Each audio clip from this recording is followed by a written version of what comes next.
My girlfriend told me yesterday to be weary whenever the people in power are concerned about declining birth rates, because that's when the social engineering comes in. That's when the contraception ban comes in. This is when the attempts to control women and coerce them to have kids. To anybody who's concerned that the 4B movement is just a trend and it's a phase that's going to go and fizzle out, rest assured that a Trump presidency is a vote for the 4B movement, because even to the women who aren't ardent supporters or participants of the 4B movement, they're naturally going to be more selective and more choosy with who they decide to become partners, especially men, obviously.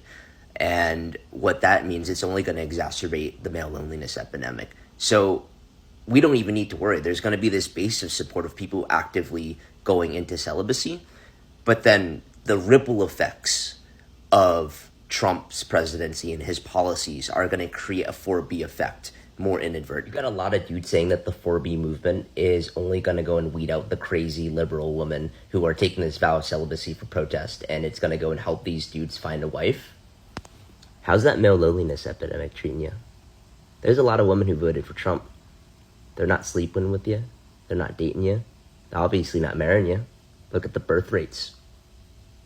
Facts over feelings. The lonely cat lady insult is really funny, because for every lonely cat lady, there's a lonely man. But the difference is the man is only going to get more and more and more bitter as he gets old and gets lonely. As the woman, she has the ability to build community and thrive and take care of her cats. So I say that the women are winning this. One of the rebuttals I see to the 4B movement is a lot of dudes saying, oh, that's great. Women are going to stop being promiscuous. They're going to return back to traditional values. They're not going to engage in hookup culture. You know what the difference is?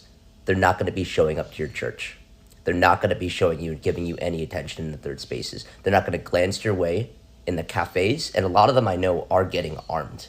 And they will exercise that right to defend themselves. And it is a matter of self-defense at this point. They're getting off the dating apps. So this is what you voted for.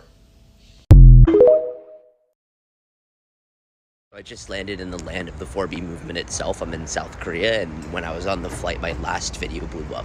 So my last video basically was saying that conservative men, they actually don't want a trad wife. They want a liberal woman and take her from a state of feminism and independence to a state of subservience. And I want to add on to that to say that this is why I think the 4B movement is actually going to be successful, because a lot of the arguments say that conservative men are just going to go and stick with conservative women, and the left is just going to go and breed itself out of existence. No, that's not how that works. Conservative men would absolutely love to have a liberal woman, and now they're not going to have that anymore.